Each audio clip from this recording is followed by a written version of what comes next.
दोस्तों, मास्क एक बहुत ही ज़रूरी चीज़ हो चुकी है। पहले तो लोग मास्क को तब पहना करते थे जैसे कि पॉल्यूशन से बचाव, या फिर कुछ डॉक्टर्स ही सर्जरी के टाइम पर इस मास्क को पहना करते थे। लेकिन अब 2020 में कोरोना वायरस में तो ये मास्क बहुत ही ज़्यादा ज़रूरी कर दिया गया है। इवन अगर आप लोग मास्क नहीं पहनेंगे और यूं ही अगर घर से बाहर चले जाएंगे तो आप पर फाइन भी हो सकता है। लेकिन अभी भी लोगों के अंदर एक डाउट बना हुआ है कि आखिर कौन सा मास्क पहना जाए। क्या है N95, क्या है सर्जिकल, और क्या मतलब होता है N95 में 95 और N का। तो आज आप दोस्तों इसी वीडियो को एकदम एंड तक देखते रहिए। मैं आपसे बात करने वाला हूँ सभी तरह के मास्क के बारे में। फिर बात करेंगे कि क्या है N95 में N और 95 का मतलब। साथ में मैं आपसे बात करूंगा कि कितने तरह के मास्क हैं, क्या क्या इनके यूजेस हो सकते हैं, कितना प्रोटेक्टिव है, और साथ ही में मैं आपसे बात करूंगा कि मास्क के अंदर वॉल्स क्यों लगाए जाते हैं। उम्मीद है आपको ये वीडियो ज़रूर पसंद आएगा। तो ऐसे में आगे बढ़ते हैं इस वीडियो में। चलिए शुभारंभ करते हैं। सबसे पहले मैं बात करता हूं कुछ क्राइटेरियाज की, जिन क्राइटेरियाज के बेसिस पर यह डिसाइड किया जाता है कि वो मास्क अच्छा है या फिर ख़राब है। तो इन क्राइटेरियाज के अंदर जैसे कि सबसे पहला आता है एप्लीकेशन। एप्लीकेशन का मतलब ये है कि किस यूज़ के लिए हम पहनना चाह रहे हैं। क्या हम पॉल्यूशन के बेसिस पर पहनना चाह रहे हैं या फिर किसी बैक्टीरिया या इन्फेक्शंस के बेसिस पर पहनना चाह रहे हैं। उसके बाद में दोस्तों यहाँ पर आता है टाइप्स ऑफ मास्क। मैंने आपको बताया कि जिसके बारे में आगे बात करूँगा कि N95, N99 या फिर P95, P99 या सर्जिकल, या फिर और भी कई तरह के मास्क के बारे में। उसके बाद में तीसरा जो पॉइंट आता है वो है लेवल ऑफ प्रोटेक्शन। आखिर उस मास्क के अंदर कितनी लेयर्स मौजूद हैं। जितनी ज़्यादा लेयर्स मौजूद होंगी उतना ही अच्छा मास्क वो माना जाएगा। उसके बाद में डिस्पोजेबल भी एक पॉइंट आता है कि वो मास्क वॉशेबल है या फिर वो डिस्पोजेबल है। अगर वो वॉशेबल मास्क है तो लोग ऐसा मानते हैं कि अच्छा है, और अगर वो डिस्पोजेबल है कि कुछ टाइम यूज़ करने के बाद में उसे फेंक दो, तो काफ़ी लोगों के अंदर ये रहता है कि वो मास्क अच्छा नहीं है। फिर उसके बाद में लोग इस बात पर भी डिसाइड करते हैं कि उसका प्राइस वो किफ़ायती दाम पर मिल रहा है या फिर वो मास्क महंगा है। और लास्ट में जो सबसे इम्पॉर्टेंट पॉइंट है वो है कंफर्ट। आखिर वो मास्क पहनने में कंफर्टेबल है या फिर नहीं। ऐसा तो नहीं है कि सांस लेने में भी प्रॉब्लम हो रही है, दम घुट रहा है, या फिर आप अगर कानों पर इसे लगा रहे हैं तो यहाँ पर दर्द हो रहा है। ये भी एक बहुत ही इंपॉर्टेंट पॉइंट माना जाता है। चलिए सबसे पहले बात करते हैं कुछ मास्क के इंट्रोडक्शन के बारे में। यहाँ पर कई तरह के मास्क मौजूद होते हैं जैसे कि N95, N99, P95, P99 और R95, R99। सबसे पहला सवाल ये आता है कि आखिर N95 में N का मतलब क्या है, P95 में P का मतलब क्या है, और R95 में R का मतलब क्या है। तो मैं आपको बता दूं कि N का मतलब तो होता है नॉट ऑयल रेजिस्टेंट, यानी एयर में कई तरह के पार्टिकल्स मौजूद हैं। अब उनमें से बैक्टीरिया भी हैं, वायरस भी हैं, डस्ट पार्टिकल्स भी हैं, कुछ वाटर वेपर्स भी हैं, साथ में ऑयल बेस्ड पॉल्यूटेंट्स भी हैं। तो N95 के अंदर N का मतलब मैंने आपको बताया नॉट ऑयल रेजिस्टेंट, यानी कि वो मास्क है जो उस मास्क की जो लेयर्स हैं वो dust as well as bacteria और वायरस से तो बचाव करेगी, लेकिन वो ऑयल बेस्ड पॉल्यूटेंट से बचाव नहीं करेगी। यही होता है N95 में N का मतलब। साथ में अगर मैं बात करूं P95 या P99 के अंदर P का मतलब क्या है, तो उसका मतलब है ऑयल प्रूफ, यानी कि वो मास्क डस्ट, बैक्टीरिया, वायरस, जो भी वाटर वेपर्स हैं, डस्ट पार्टिकल्स के साथ साथ जो है ऑयल बेस्ड जो पॉल्यूटेंट्स हैं उससे भी बचाव करेगा। यानी तो ऐसे में मान लीजिए अगर कोई P95 और P99 मास्क पहनता है तो उस मास्क की जो लेयर्स हैं वो बैक्टीरिया, वायरस, डस्ट पार्टिकल्स के साथ साथ जितना भी एयरबोर्न वेस्ट है उसके साथ साथ में ऑयल बेस्ड पॉल्यूटेंट से भी बचाव करेगी। तभी ये मास्क काफ़ी अच्छा माना जाता है। अब उसके बाद में बात करते हैं R95 और R99। तो इसके अंदर R का जो मतलब होता है वो है ऑयल रेजिस्टेंट, यानी ये मास्क जो है P95, P99 और N95, N99 का इंटरमीडिएट है। ये इंटरमीडिएट कंडीशन में है क्योंकि इसके अंदर जो है बैक्टीरिया, वायरस से तो बचाव होता ही है, डस्ट पार्टिकल से भी बचाव होता है, लेकिन बात आती है जो इंटरमीडिएट कंडीशन है वो इसकी ऑयल पॉल्यूटेंट पर डिपेंड करती है, क्योंकि ये कुछ हद तक ही बचाव करता है जो ऑयल पॉल्यूटेंट्स होते हैं, पूरी तरह से बचाव नहीं करता है। इसका मतलब ये है कि कुछ ऑयल पॉल्यूटेंट तो मास्क से एंटर कर जाएंगे और कुछ पॉल्यूटेंट जो हैं ऑयल बेस्ड पॉल्यूटेंट्स हैं वो मास्क से ऊपर ही रह जाएंगे। यही होता है R95 R99 मास्क के बारे में। तो मैंने आपको तीनों तरह के मास्क बताए, P, N और R। बात करते हैं अगर N95, R95 और P95 के बारे में। तो यहाँ पर मैंने आपको बताया कि ऑयल बेस्ड जो है पूरी तरह से बचाव तो P में ही होता है, तो ऐसे में P95 मास्क काफ़ी अच्छा माना जाएगा। उसके बाद में नंबर आता है R का और लास्ट में जो है N95 मास्क का नंबर आता है। लेकिन सवाल दोस्तों ये आता है कि आखिर N95 को ही क्यों यूज़ करते हैं। तो इसका रीज़न ये है दोस्तों, उसका रीज़न सिर्फ और सिर्फ है प्राइसिंग। प्राइस इसका जो है N95 का सबसे कम है, उसके बाद में R95 और P95 का प्राइस जो इसका N95 का है वो सबसे कम है, उसके बाद में R95 और P95 इनका प्राइस काफ़ी ज़्यादा है। इसके प्राइस को देखते हुए ही इसका यूज़ N95 का किया जाता है, क्योंकि इस टाइम पर जो मेन फोकस है वो है सिर्फ और सिर्फ कोरोना वायरस से बचाव जो है वो सेफ्टी के साथ अगर हो रहा है सस्ते मास्क के साथ ही, तो यही एक इनिशिएटिव पूरे देश को अपनाना चाहिए। यही था इन मास्क के बारे में। अब सवाल आता है कि N95 N99 के अंदर 95 और 99 ये जो नंबर है इसका क्या मतलब है। तो इसके अंदर जो दोस्तों नंबर है 95 और 99, तो मैं आपको बता दूं कि ये नंबर ये रिप्रेजेंट करता है कि वो एयर में मौजूद कितने % पार्टिकल्स को फिल्टर करेगा। यानी अगर N95 मास्क है तो मतलब उस मास्क को पहनने के बाद में 95% तक एयर जो है फिल्टर हो जाएगी, और 99% अगर N95 मास्क है तो इसका मतलब ये है कि एयर में मौजूद 99% जो एयर है वो फिल्टर हो जाएगी। उसके अंदर बैक्टीरिया, वायरस और डस्ट पार्टिकल्स 99% तक फिल्टर हो जाएंगे। सवाल वापस दोस्तों यही दोबारा आता है कि भैया N95 क्यों पहन रहे हैं, N99 पहनना चाहिए। तो इसका रीज़न अगेन आता है दोस्तों प्राइसिंग के ऊपर। मैं आपसे आगे बात करूंगा कि कितना प्राइस होता है हर एक मास्क का। प्राइस जो है वो N95 का ही कम है N99 के कंपैरिजन में, इसलिए N95 को प्रेफर किया जाता है। वैसे तो एक और मास्क भी होता है जिसका नाम होता है KN95। इसमें अब यहाँ पर यह कंफ्यूजन आता है कि KN का भी कुछ मतलब होता है, तो इसका आंसर है जी नहीं, KN का कुछ भी मतलब नहीं होता है। फिर आप लोग सोचेंगे कि आखिर KN नाम रखा क्यों गया। तो मैं आपको बता दूं दोस्तों, जो N95 मास्क है वो तो होता है US स्टैंडर्ड के ऊपर, लेकिन जो KN95 मास्क है वो है चाइनीज स्टैंडर्ड के ऊपर। तो चाइना ने अपना अलग से रिप्रेजेंटेशन या यूं कहे अपना अलग से नोटेशन देने के लिए KN टर्म को यूज़ किया है। हालांकि काफ़ी हद तक सिमिलरिटीज़ हैं, कुछ ही जो है डिफरेंसेस KN95 मास्क के हैं, लेकिन इस वीडियो के अंदर मैं KN की बात बिल्कुल भी नहीं करूंगा, क्योंकि इसके अंदर काफ़ी सारी शिकायतें आ रही थी और KN95 मास्क को काफ़ी लोग प्रेफर नहीं कर रहे थे, इसलिए मैं N95 को ही कंसीडर करूंगा। ये तो था इस वीडियो में मास्क के ऊपर कुछ जनरल इंट्रोडक्शन। अब बात करते हैं कितनी तरह के मास्क हैं, कितनी तरह के इंपॉर्टेंट मास्क हैं जिनका यूज़ किया जाता है।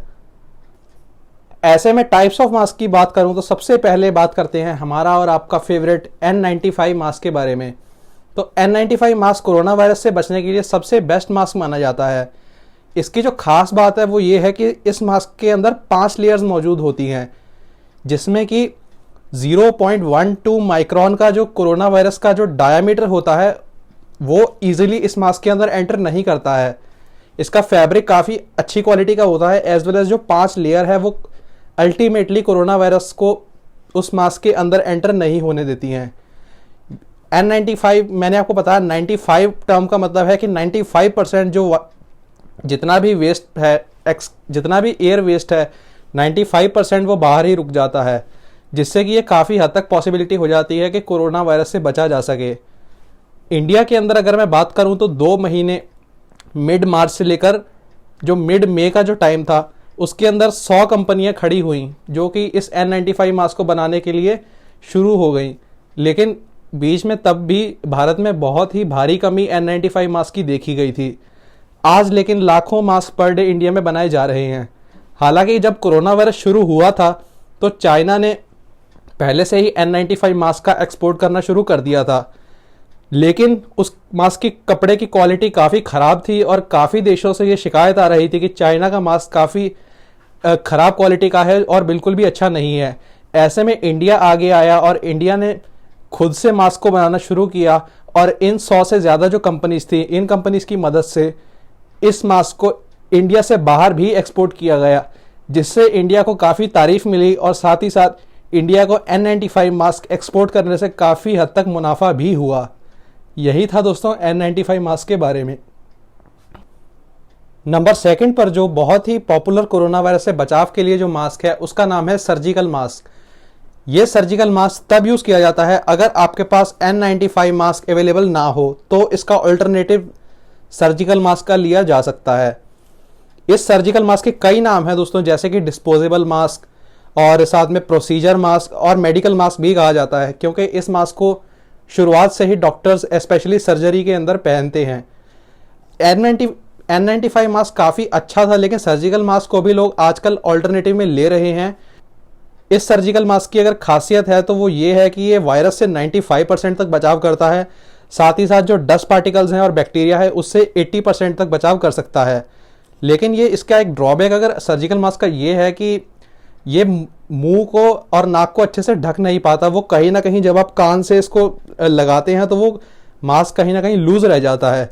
इस लूज की वजह से ये एक इसका ड्रॉबैक है। साथ ही साथ इसकी लेयर भी कम होती है as compare to N95 mask, तो इसलिए कहीं ना कहीं ये थोड़ा सा कम प्रोटेक्टिव लेयर है। अदरवाइज इस मास्क को भी काफ़ी अच्छा माना जाता है, स्पेशली इसकी कॉस्ट भी काफ़ी कम है। यही होता है दोस्तों ये सर्जिकल मास्क। लेकिन मैक्सिमम लोग इस बारे में नहीं जानते हैं कि इसकी डिस्पोजेबल जो टाइम है वो काफ़ी जल्दी रहता है। कहने को तो लोग चाहे 3 से 4 दिन भी इस मास्क को इस्तेमाल कर लें, या कुछ तो वॉशेबल समझ के इसको दोबारा इस्तेमाल कर लेते हैं, लेकिन जो इसका एग्जैक्ट जो डिस्पोजेबल टाइम है वो 6 से 12 घंटे तक ही ठीक ठाक रहता है। ऐसा इसलिए है दोस्तों क्योंकि ये एक तो इसकी लेयर एक है, नंबर 2 पर ये इतना इफ़ेक्टिव नहीं है। अगर इसकी फैब्रिक क्वालिटी की बात की जाए तो उसके हिसाब से इतना इफ़ेक्टिव नहीं है। अब ये डिपेंड करता है उस ब्रांड के ऊपर या फिर उस कपड़े की क्वालिटी के ऊपर कि ये मास्क कैसा बनाया जा रहा है। अगर वो अच्छा है तो वो 12 घंटे तक झेल सकता है, और अगर उस फैब्रिक की क्वालिटी काफ़ी ख़राब है तो वो 6 घंटे तक ही ठीक ठाक रहेगा। यही होता है दोस्तों सर्जिकल मास्क। ये जो सर्जिकल मास्क होते हैं इसको एक और नाम से भी जाना जाता है, बैरियर्स के नाम से भी। और ये जो N95, N99, P95, P99 और R95, R99, इस मास्क को रेस्पिरेटर भी बोला जाता है। अब सवाल ये आता है कि इसको बैरियर और रेस्पिरेटर नाम क्यों दिया गया। तो सर्जिकल मास्क के अंदर मैंने आपको बताया कि एक ही लेयर है, वो सिर्फ और सिर्फ जो एक्सटर्नल जो पार्टिकल्स हैं, एयरबॉर्न जो जितने भी ड्रॉपलेट्स हैं उसको सिर्फ जाने से रोकेगा, इसलिए इसको बैरियर कहा जाता है। और N95, N99, P95, P99, R95, R99 इनको रेस्पिरेटर्स इसलिए बोला जाता है क्योंकि ये बैरियर का भी काम करते हैं, ये रोक भी रहे हैं, एज वेल एज अंदर जो उसकी इंटरनल लेयर्स हैं उसके अकॉर्डिंग एयर को फिल्टर भी कर रहे हैं। इसलिए ये काफ़ी बेटर माना जाता है सर्जिकल मास्क से। नंबर 3 पर जिस मास्क की मैं बात करने वाला हूं उसका नाम है FFP मास्क। अगर इसके फुल फॉर्म की बात करूं तो वो है फिल्टरिंग फेस पीस मास्क। इस मास्क के अंदर जनरली इन्फेक्शन से तो बचाव होता ही है, लेकिन ज़्यादा अगर इसके यूज़ की बात करूं तो वो ज़्यादा यूज़ पॉल्यूशन से बचाव के लिए इस मास्क को पहना जाता है। इसके 3 टाइप्स हैं बेसिकली, जैसे कि FFP1, FFP2 और FFP3। जो FFP3 मास्क है वो सुपीरियर क्वालिटी का मास्क इन FFE मास्क के अंदर माना जाता है। अब ये जो FFP3 मास्क है इसके अंदर वायरस से 95% तक तकरीबन बचाव हो सकता है, और साथ ही जो बैक्टीरिया और डस्ट पार्टिकल्स है उनमें 80% तक बचाव हो सकता है। लेकिन मैंने आपको बताया कि इसका ज़्यादा यूज़ तो पॉल्यूशन के लिए ही होता है, इसलिए इसको कोरोना वायरस के अंदर इतना ज़्यादा ट्रेंडिंग पर नहीं लाया गया, और इसका ना ही इतना अच्छा आज की डेट में यूज़ हो रहा है। नंबर 4 पर यानी लास्ट नंबर पर जिस मास्क की बात करने वाला हूँ उसका नाम है activated carbon mask. Activated charcoal और एक्टिवेटेड कार्बन का यूज़ काफ़ी हद तक आया है सामने, जैसे कि फेस वॉश और टूथपेस्ट के अंदर भी इसको यूज़ किया जाता है। इस एक्टिवेट कार्बन को दोस्तों इसलिए डाला जाता है ताकि इसकी क्लींजिंग प्रॉपर्टी ज़्यादा बढ़े। अब इस मास्क के ऊपर वाली जो लेयर है उसके अंदर एक्टिवेटेड कार्बन को लगा दिया जाता है। ये कहीं ना कहीं जो फिनोमिना काम करता है उस फिनोमिना का नाम होता है एड्जॉर्प्शन। ये एड्जॉर्प्शन फिनोमिना पर काम करता है। एड्जॉर्प्शन का मतलब ये होता है कि सबसे ऊपर की लेयर पर ही जो भी डस्ट पार्टिकल्स है, जो भी बैक्टीरिया वायरस है, वो ऊपर की लेयर पर ही आकर चिपक जाए। अब ये ऊपर ही चिपक जाएगा तो ये एक्टिवेटेड कार्बन इसको एड्जॉर्प्शन का ही काम करेगा, ताकि वो यहीं चिपका रहे और अंदर एंटर ना कर सके। यही होता है एक्टिवेटेड कार्बन मास्क। लेकिन अगर इसके मैं बेनिफिट्स की बात करूं तो ज़्यादा दोस्तों बेनिफिट्स नहीं है, क्योंकि वायरस से बचाव के लिए सिर्फ और सिर्फ 10% ही काम करेगा और बैक्टीरिया में 50% से ज़्यादा काम नहीं करेगा। इवन बैक्टीरिया डस्ट दोनों में ही 50% से ज़्यादा असरदार नहीं साबित हुआ है ये मास्क। लेकिन अब जब वीडियो में बात चल ही रही है सभी मास्क की, तो मैंने सोचा कि इस मास्क को भी क्यों छोड़ा जाए, सभी मास्क की बात कर लेते हैं। तो टाइप्स ऑफ मास्क दोस्तों यहीं इस वीडियो में ख़त्म होते हैं। कुल मिलाकर बात यह है कि पहनने को तो आप कोई भी मास्क पहन सकते हैं, लेकिन जो कोरोना वायरस के अंदर ज़्यादा अगर मैं ट्रेंडिंग की बात करूं तो वो N95 और सर्जिकल मास्क को ही दिया गया है। लेकिन यहाँ पर एक सवाल आता है कि जब मास्क, किसी भी मास्क को हम लोग पहनते हैं तो एक बड़ी ही जेन्युइन सी स्मेल या बड़ी ही जेन्युइन सी खुशबू आती है। इसका क्या रीज़न होता है? यहाँ कई लोगों के मन में एक वहम रहता है कि क्या मास्क को बनाते वक्त किसी केमिकल का इस्तेमाल किया जाता है, क्या उस पर कोई ट्यूब या कोई उस पर केमिकल या फिर कोई उस पर दवाई लगाई जाती है। तो आप पूरी तरह से बेफिक्र रहें, क्योंकि किसी भी केमिकल या किसी भी दवाई को मास्क के बनाने के ऊपर नहीं लगाया जाता है। सिर्फ और सिर्फ फैब्रिक का ही इस्तेमाल किया जाता है मास्क को बनाने में। लेकिन सवाल आता है कि ये खुशबू क्यों आती है। तो मैं आपको बता दूं दोस्तों, जब मास्क का मैन्युफैक्चर किया जाता है किसी भी इंडस्ट्री के अंदर, तो उस मास्क का स्टेरलाइजेशन भी किया जाता है। वो स्टेरलाइजेशन प्रोसेस हो सकता है थोड़ा सा कॉम्प्लेक्स हो, उसके अंदर कुछ हद तक जो टाइम लगे, और उस स्टेरलाइजेशन प्रोसेस के बाद में जो अल्टीमेट मास्क बाहर निकल कर आता है, तो उसी स्टेरलाइजेशन प्रोसेस की जो स्मेल होती है, उसकी खुशबू होती है, वही लोगों को एहसास होता है कि मास्क के अंदर कोई केमिकल लगाया गया है। लेकिन ऐसा बिल्कुल भी नहीं है, कोई केमिकल नहीं लगाया जाता है, ना ही किसी दवाई का इस्तेमाल किया जाता है। बस वो स्टेरलाइजेशन प्रोसेस जो किया जाता है, उसी की जो खुशबू है वही उस मास्क के अंदर रह जाती है। अब बात कर लेते हैं मास्क की प्राइसिंग के ऊपर। तो प्राइस के मामले में जो सबसे सस्ता मास्क है तो वो सर्जिकल मास्क की है। सर्जिकल मास्क की प्राइस की अगर बात करूं तो ये जनरली मेडिकल स्टोर पर 5 रुपये भी मिल जाएगा, 10 का भी मिल जाएगा, 12 से 15 रुपये तक में हो जाता है। लेकिन अगर आप पूरा लाइक कार्टून या फिर एक पूरा बड़ा पैकेट लेंगे तो वो और भी ज़्यादा सस्ता पड़ेगा। ये काफ़ी चीप मास्क है, इसलिए लोग इसको ज़्यादा प्रेफर करते हैं। अब बात करते हैं N95 मास्क की प्राइसिंग के ऊपर। तो N95 मास्क का जो प्राइस है वो डिपेंड करता है ब्रांड के ऊपर कि वो कौन से ब्रांड का मास्क है। अगर वो किसी नॉर्मल ब्रांड का है तो आपको 250 रुपये तक में मिल जाएगा। लेकिन अगर वो अच्छे ब्रांड का है और प्रीमियम क्वालिटी का है तो आपको 550 से 600 रुपये तक का वो मास्क मिलता है। तो कुल मिलाकर आप ये समझ लीजिए कि जो N95 मास्क है उसका प्राइस तकरीबन 250 से 600 रुपये तक रहता है। उसके बाद में N99 मास्क की मैं बात करता हूँ। N99 मास्क दोस्तों 1000 रुपये से ऊपर ही मिलेगा। 1000 के नीचे आपको बहुत ही कम पॉसिबिलिटी है इंडिया के अंदर कि आपको N99 मास्क मिले। अब आप समझ गए होंगे कि N95 को क्यों प्रेफर किया जाता है, जबकि N99 मास्क 99% जो पार्टिकल्स है उसको अंदर जाने से रोकता है। फिर मैं आपसे बात करता हूं R95, R99, P95 और P99 की। तो इसके प्राइस की अगर बात करूं तो ये भी अल्टीमेटली डिपेंड तो ब्रांड के ऊपर ही करती है। लेकिन अगर इसकी स्टार्टिंग की बात करूं तो वो कम से कम 3000 रुपये से शुरू होती है। जी हाँ दोस्तों, ये बहुत ही महंगा मास्क है। कोई भी इवन नॉर्मल भी जो मिडिल क्लास फैमिलीज हैं वो भी इस मास्क को पहनने से काफ़ी हद तक बचेंगे, क्योंकि इसकी प्राइसिंग ही इतनी ज़्यादा है। हालांकि मैंने आपको स्टार्टिंग में ही बताया था कि N95, R95, P95 के अंदर P95 जो है वो सबसे अच्छा मास्क है। उसके बाद में R95 है और सबसे लास्ट में N95 है। तब भी N95 को ही इस्तेमाल किया जाता है, क्योंकि ये ईजीली अवेलेबल है और साथ ही चीप कॉस्ट में ये चीज़ अवेलेबल है। यही था इसके प्राइसिंग के ऊपर। एक और बहुत ही बड़ा ड्रॉबैक है R95, R99, P99 और P95 मास्क का। इसकी कॉस्ट तो दोस्तों 3000 है ही।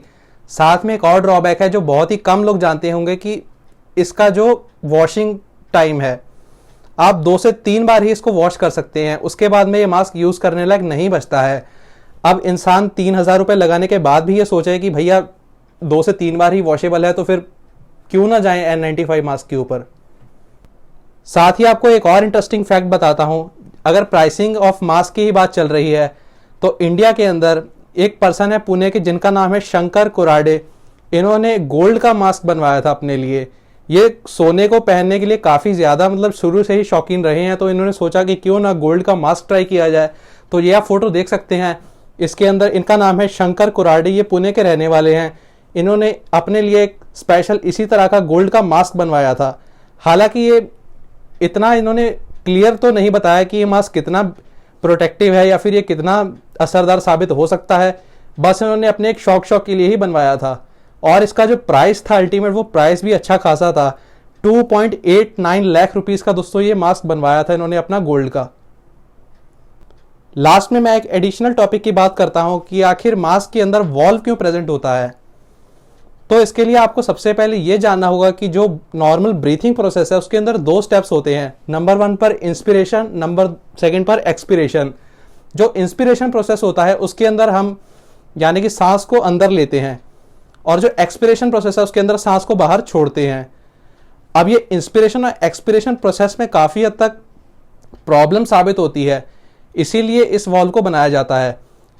अगर आप किसी रुमाल को या फिर किसी भी कपड़े को अगर आप सिंपली जैसे मैंने मुंह पर बांधा हुआ है तो आपका इस कपड़े या रुमाल को पहनने के साथ में काफ़ी हद तक आपका दम घुट सकता है, साथ ही आपको ब्रीथिंग में काफ़ी प्रॉब्लम हो सकती है। इसलिए साइड में एक इस तरह का एक वॉल्व लगाया जाता है मास्क के अंदर, ताकि वो दम ना घुटे और प्रॉपरली जो वेंटिलेशन है उस मास्क के अंदर वो हो सके।